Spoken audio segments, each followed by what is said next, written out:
Hello YouTube, this is Morgan Airspeed Prime here with my next The Reckoning of Roku chapter analysis video.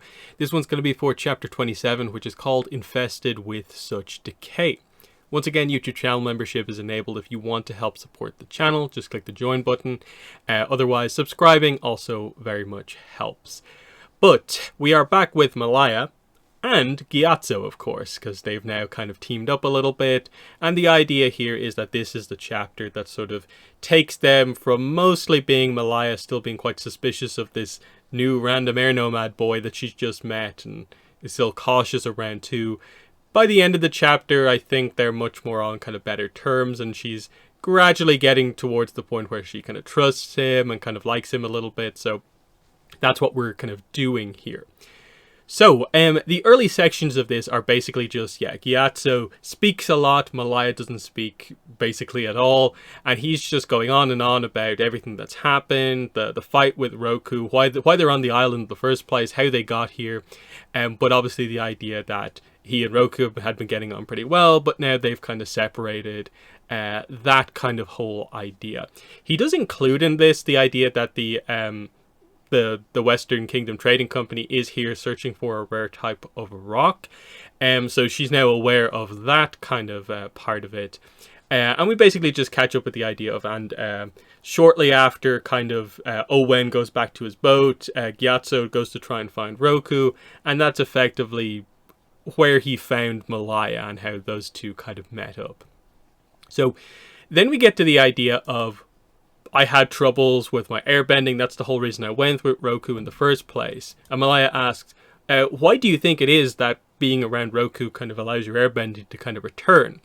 And he goes into the idea of the air nomad philosophy of harmony. So she actually does hand him her bow to do this demonstration. So Gatu kind of plucks the bowstring and is basically like, everything in this philosophy, everything is always vibrating, and so there are harmonies between even people, and so the idea is that potentially Gyatu's harmony happens to line up quite nicely with Roku's, and that's a big part of why, even though they don't maybe know each other that well, something just clicks and Gatu is maybe able to better be who he's meant to be. Like maybe when I'm around him, my spirit remembers its rhythm, remembers who I'm supposed to be. We each lost someone very close to us, maybe that has something to do with it. But he's like, but if we ever find Roku, never tell him I said that. And Malia's like, yes, okay. She then brings up the idea that I'm looking for my gorilla tarsier, and that's also kind of maybe where harmonies come into play for me. Like, you need to have the good harmony with the animal. And Gyatu's like, sorry, what? A gorilla what? And she explains what it is, because of course she knows outsiders are not aware of what this animal is. And so Gatu, by the end of this explanation, is like, can I please ride one? And she's just laughing that, yeah, that's the point. They will only let certain people ride them. So maybe you are actually onto something. So the point is like, Gatu figures out that, so it's not that I can ride anyone, but if I find the right one, I can ride it. And obviously it's a bit of a dangerous thing if you get the wrong one, obviously. And so he's looking in the trees for one. She's hoping to find Kilad at some point. But we then get to the idea of, she figures out, okay, I need to go do something. I'm not taking you with me. So we're going to go back there and basically lay low. I'm going to go away for a little bit and then come back. You are going to wait here for me, okay? That's fine. And she does point out that, I'm basically going to try and find some information about, like, your new best friend, Roku. And Gatu's like, yeah, he's not my best friend. And she says, not yet. So she's aware that, like, no, you two are best friends. It's going to happen. That's her opinion on it early days. But the idea here is that what's actually happened here is that Malia has left Gatu temporarily behind to go back to the tribe, to the clan, to investigate what's actually going on.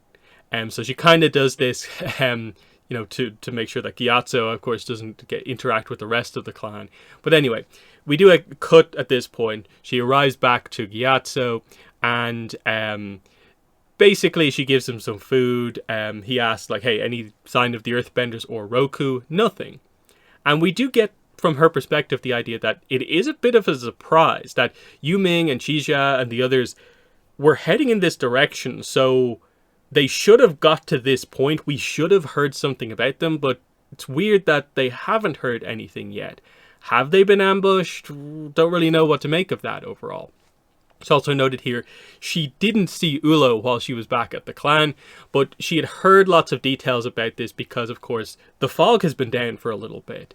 And so everyone's a little bit anxious about this. But apparently Ulo's explanation on this is that, with the equinox coming up, he purposefully had them take the fog down so they could enjoy and stuff like that in the hot springs, and enjoy more sunlight kind of coming onto the island. And everyone is like, okay, that's a okay explanation, but everyone is a little bit like, that's uncharacteristic. You're rarely explaining things in a way that are like positive to the people here. And of course, she knows he's lying about a lot of things, so obviously this is a lie, because we know it is a lie, that actually the clan of actually Ulo has Roku there, and that's the reason why this has all happened. So interesting stuff. But anyway, Malia then points out that, like, I don't know what's happened to them. They seem to have vanished into thin air, like the fog has. And Gyatso's like, yeah, about the fog. Well, what's up with that? It's not natural, is it? And she points out, yeah, it's waterbenders. And Gyatso's like, yeah, your waterbenders must be more powerful than any I've ever heard of before. And she goes, they can't normally do that kind of thing, because we get this interesting detail here. According to Ulo, the water tribe often waged wars by summoning destructive tidal waves, relentless blizzards, sub-zero cold snaps, or fatal ice storms. And he's like, that much fog over this big of an island? No, maybe hundreds. Do you have that many? You don't look that big. And she points out, yeah, we only have a handful of waterbenders, and she highlights that, most of the members of the clan are non-benders. They just happen to have a kind of sprinkling of benders of each element. That's the whole idea here. And yeah, she confirms that, yeah, they have the other elements here as well. But this is another lie from Ulo now confirmed to her. All of his stories involve the benders of other nations' outsiders doing crazy things with bending, when it's actually them in the cave doing crazy things with bending that is the situation. Now, obviously, she is a non-bender member of the tribe, so she is not actually aware of what the situation is with the bending empowerment in the cave, because she doesn't go in there. Only the benders are allowed in there. So, again, it speaks to only the specific people know specific things about the island. That whole idea. So Gyatso now kind of gets a little bit up to speed on the idea of, he doesn't know about the significance of the cave, but he's now learned the idea of, okay, the benders here are empowered in some way. But she points out that, like, we're not murderous savages, she said without complete confidence. So that's interesting. And he's like, not even your airbender.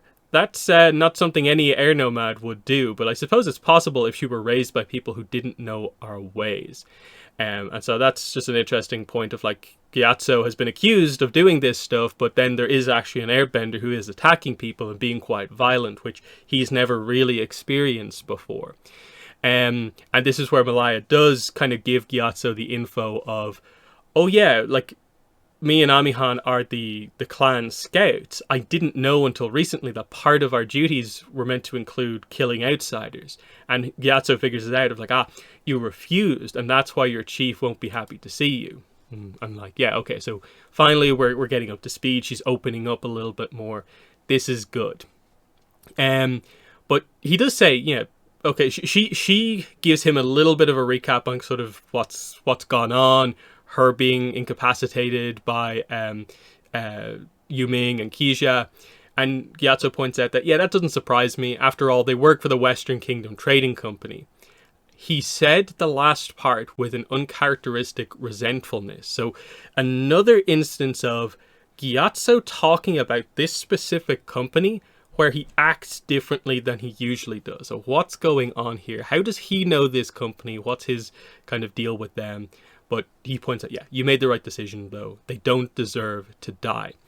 So yeah, their goals are now basically aligned, and they basically just at this point decide that okay, we're going to have to stay here. We're going to have to do kind of a spot of hunting to a certain degree. Because Malia's like, hey, do you hunt? And Gyato's like, of course we don't hunt. Like, the airbenders are non-violent. Completely. But she's pointing out that, no, we're going to have to use the tactics of that, basically. We're going to have to watch and wait for the right moment, basically, to find out what happened. And so it seems like now Gyatso and Malia are going to work together here to really find out maybe what happened to Roku or the Earthbenders, because if she's now able to kind of go back and forth into the clan when required, seems like she's eventually going to find out that Roku is there. But there is still this kind of mystery of the other Earthbenders, along with Yuming and Shija, have gone off ahead, but no one seems to be aware of where they are. So where are they hiding out is a pretty big question here. But, you know, pretty just interesting chapter just to see the fun dynamic between Gyatso and Malia as they get to a point where they're pretty friendly by the end, and Gyatso's caught up to speed on little bits and pieces about the clan. Malia learning from an outsider that yes, quite a few more things about the outside world as told by Ulo are in fact lies. And so, you know, you can see the idea of them both learning from each other here and the trust actually building, which is good to see. But yeah, we're building up to sort of the next stage of the story kind of happening here to see, okay, all these different groups. What are we building to for like the finale basically at this point? So in the comments, let me know what your thoughts are on this chapter, but that has been the video. Thanks for watching and bye.